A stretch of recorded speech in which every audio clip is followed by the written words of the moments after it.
being brought forth by decolonization. I am saying this because most of the immigrants come from countries which were formerly colonized.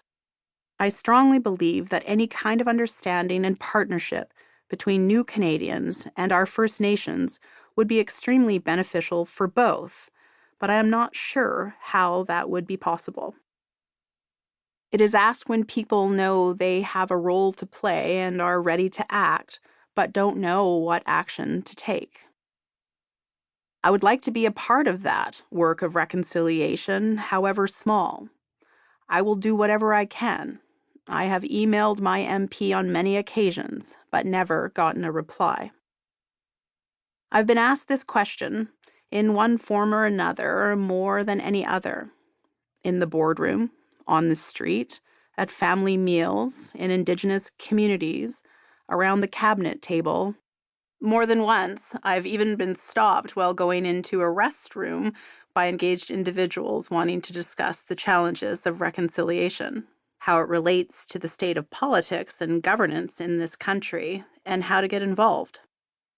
And I'm asked this question, in one version or another, and by Indigenous and non-Indigenous people, more and more these days.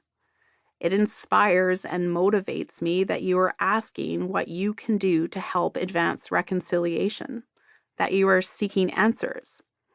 It is the right question, and when we ask the right questions, we can find ways to move forward. Let's be honest.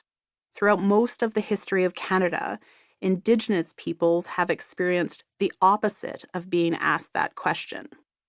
The more common experience has been for Indigenous peoples to be told things, treated like we needed to be saved from ourselves because we and our ways of life were inferior.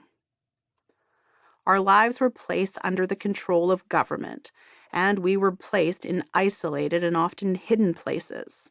The reserve down the poorly paved or gravel road, the houses on the other side of the tracks, the residential school in the field.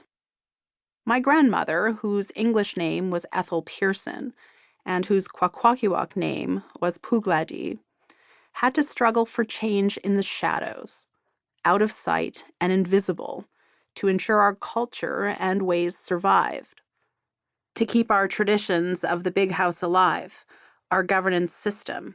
She and others had to hide their gatherings and the work they were doing from the agents of the federal government, including the Royal Canadian Mounted Police, RCMP, who had direction to stop those gatherings and that work. Our people had a system of lookouts that would let them know when the officials were close, so they could switch from the work they were doing to singing Christian hymns. My grandmother's experience was not unique. First Nations, Inuit, and Métis peoples, and our communities across the country have had far more experience with having to hide our cultures, traditions, and ways of life than in feeling safe to share them. It was reflecting on the experiences of my grandmother, which are so similar to the experiences of countless Indigenous people across this country over many generations, that gave me pause when considering whether I should write this book. Reconciliation is controversial. When I say this, I am speaking from my own perspective as an Indigenous person. For some Indigenous people, the whole notion of reconciliation is a sham, even a four-letter word. Does one reconcile with one's oppressor? Does one reconcile when there has never been a proper relationship? Yes, we need justice. Yes, we need our rights upheld. Yes, we need #land back. Yes, we need fairness and equity. But reconciliation? With who? And why? And how? What would my grandmother think of the word reconciliation? She, like so many, was focused more on survival than reconciliation.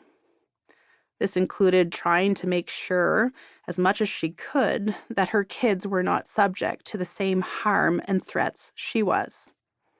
She, and my grandfather, did this by making sure my father avoided the residential school system that she was forced